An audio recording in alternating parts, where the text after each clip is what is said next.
মন্দ হয়নি, তবে সময়ের সঙ্গে বাংলাদেশ ফেডেড অ্যাওয়ে। ফার্স্ট হাফের সেরা সুযোগ বাংলাদেশের ওই ছিল।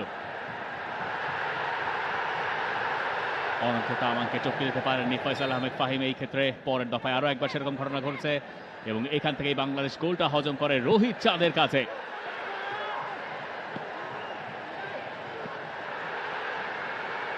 জবাব দেওয়ার চেষ্টা বাংলাদেশ করেছে, কিন্তু ফল আসেনি।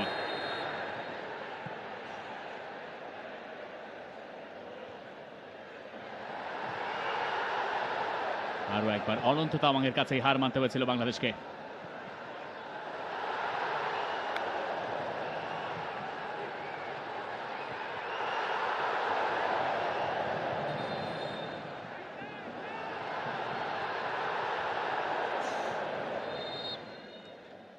ফার্স্ট হাফটা তাই শেষ হয়েছে বাংলাদেশের পিছিয়ে থাকার মধ্য দিয়ে। এই সেকেন্ড হাফে বাংলাদেশ ফিরতে পারে কিনা সেটা দেখার বিষয়। বাংলাদেশের প্লেয়াররা ওয়ার্ম আপ করছে।